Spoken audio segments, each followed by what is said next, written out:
A quarta dica, que é sobre o ritual do sono, é você organizar atividades que você faça sempre da mesma forma, repetidamente, para a criança entender que tá na hora dela acalmar e dormir. Aqui em casa, o meu ritual consiste em recolher os meninos, levar para o quarto, escurecer o quarto, colocar uma música que eu chamo de gatilho, que quando ele ouve a música, ele já, na mesma hora, eles percebem, opa, tá na minha horinha de dormir. Então eu uso a mesma música sempre, escurecer o quarto, colocar a música, colocá-los no berço acordadinhos e ligar um ruído branco. O ruído branco, ele tem a função de isolar o barulho da casa e deixar um ambiente aconchegante, sonoro para eles também, né? Então, além de escurecer o quarto, aquele barulhinho contínuo que dá uma sensação de tranquilidade, eles conseguem adormecer melhor. Então, aqui em casa eu uso o barulhinho de chuva. Tem vários aplicativos que tem som de ruído branco, tem barulho de secador de cabelo, barulho de útero, barulho de aspirador de pó. Eu escolhi aqui para eles o barulhinho de chuva, que eu acho super gostoso. Então, eu entro com eles pro quarto, escureço o quarto, ligo a música. Eu uso uma música que chama Hora de Dudu, que é uma musiquinha bem tranquila. Ligo o ruído branco e coloco eles no berço acordados. Pego a naninha deles e já vou dando, eles vão se aconchegando. Teve uma pessoa que me perguntou sobre naninha. Quando que eu dei, se não tem perigo de sufocar. Eu dei pra eles com 2 meses.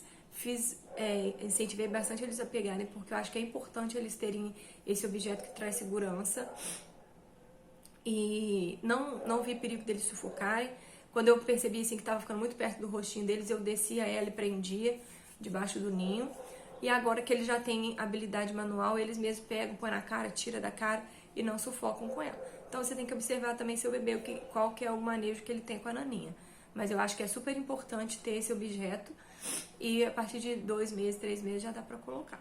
Uma coisa importante que eu não falei lá no primeiro vídeo, gente, que essa questão de rotina, a gente só consegue implementar bem quando eles já estão por volta dos 3 meses, tá?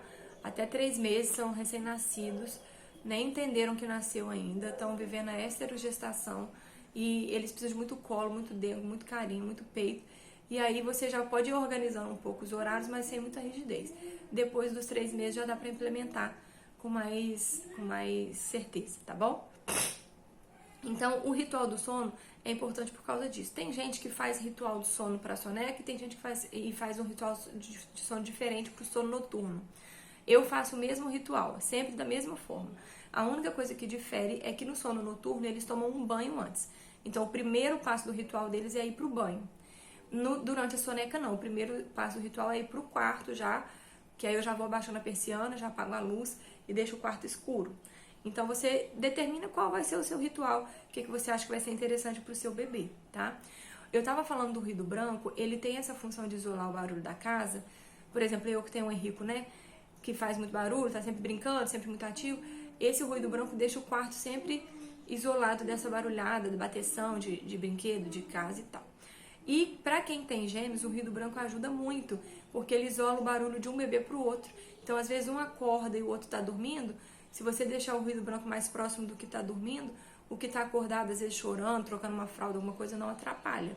Então, aqui em casa, assim, 90% das vezes, um acorda e não acorda o outro. Tem vezes que acorda, não tem jeito, né?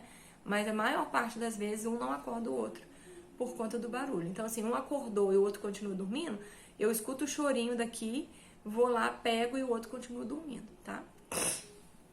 E como colocar ele no berço acordado? Isso pra mim, na época do Henrico, era inconcebível, era inimaginável. Alguém falava pra mim assim, mas você tem que deixar ele dormir no berço. Eu falava, gente, se eu pusesse o menino acordado no berço, vai ser a guerra, né? E aí, assim, muitas coisas que eu faço hoje com os bebês, eu não concebia e não conseguia visualizar que pudesse dar certo com o Henrico. Por isso que eu tô muito empenhada em passar pra vocês como que eu faço, porque pra vocês terem clareza que é possível fazer sim. Eu tinha essa dificuldade e hoje eu consigo fazer.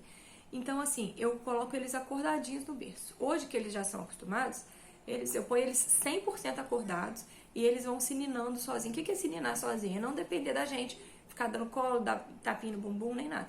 Eles mesmos arrumam um jeito de ir se aconchegando e dormir. O Matheus, por exemplo, ele gosta de ficar fazendo assim, ó.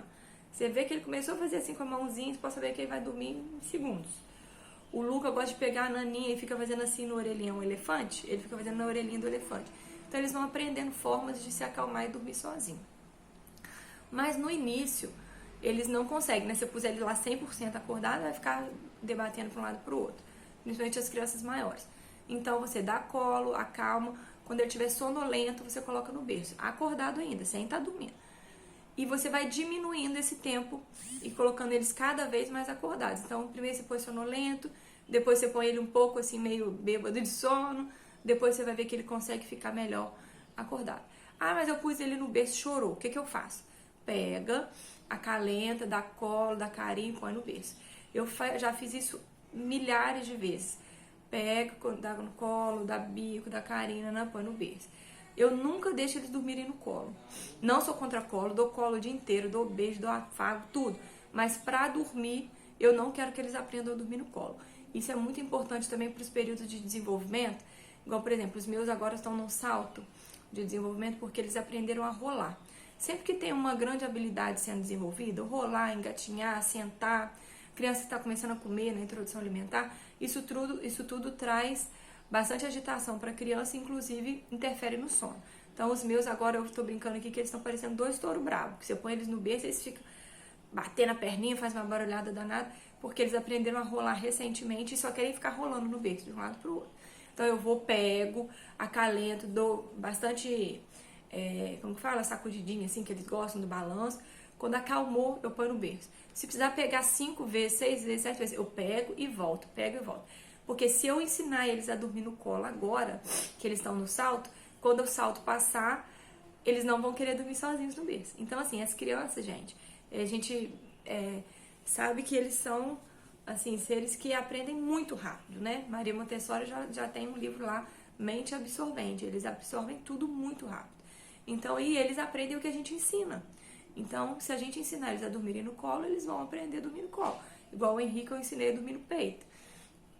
Então, você ensinar eles a ficarem acordados no berço. Uma coisa sobre ficar acordado no berço importante é quando eles acordam, que eles estão bem, de bom humor, brincando, eu deixo eles no berço uns 5 minutinhos, 10 minutinhos, não pego de imediato, para eles saberem que o berço é um ambiente gostoso, é um ambiente aconchegante, que é o lugar deles ficarem. Então, se eles não estão chorando, se eles estão bem, eu deixo eles bem no berço um tempinho, vou lá, brinco, mamãe tá aqui, tá, eu volto, dou uma atenção pro Henrique, depois vou lá, para eles terem o berço como um lugar de referência também, tá? Isso é muito importante. E aí, assim, a rotina, a anotação na tabela é importante porque ela te dá a segurança e evita muito choro. Então, por exemplo, eu anoto lá o horário que eles mamaram, anoto o horário de dormir, o horário que fez cocô. E aí, mas na rotina, com 3 crianças, a casa andando, aquela confusão, obviamente que eu não guardo tudo. Então, começou a chorar, começou a arretar, tira e queda, eu olho na tabela, tá com fome, tá na hora de mamar. Isso acontece, gente, porque o tempo passa muito rápido. Ontem mesmo aconteceu isso. Matheus e Luca tinham mamado 9 horas. Aí deu meio-dia, mais ou menos, assim, 10 para meio-dia, eles começaram a chorar. E eu falei assim, gente, vocês estão chorando por quê? Vocês acabaram de mamar. Quando eu olhei na tabela, eles tinham mamado às 9. E eu não tinha percebido que o tempo já tinha passado. Então, eles já estavam chorando por fome. Então, isso ajuda a gente a entender os sinais que o bebê tá dando. E evita muito choro, evita muito desgaste, evita você ficar adivinhando o que ele quer. Eu olho lá na tabela, tá dando hora de eles dormirem, tira e queda. Começou a arranhetar, tá na hora de dormir. Então, a tabela ajuda muito por isso. Anotar ajuda muito, tá? Qual é o tempo ideal de soneca, Nádia? Meu filho dorme no máximo meia hora, já tem que acordar. A gente fala que no mínimo 40 minutos para eles terem um sono restaurador e no máximo 2 horas. Mais que 2 horas, eles já começam a fazer um período longo dormindo e pode afetar o andar do dia, né? A próxima soneca não vai ser tão boa, depois de noite vão estar exaustos. Então, se eles acordaram antes de 40 minutos, tenta prolongar a soneca. Como prolonga a soneca? Não fica dando assunto pro bebê, não fica, ei mamãe, bonitinho. Chega, muda, não fica trocando olhares, dá tapinha no bumbum, põe o bico se chupar o bico, que aí eles vão acalmando, tá? Na quinta-feira, a Carol vai vir aqui no meu Instagram, a gente vai falar muito sobre isso, e se vocês tiverem mais dúvidas, mais questionamentos, eu vou abrir a caixinha para vocês perguntarem, e pode me mandar também no direct, tá bom?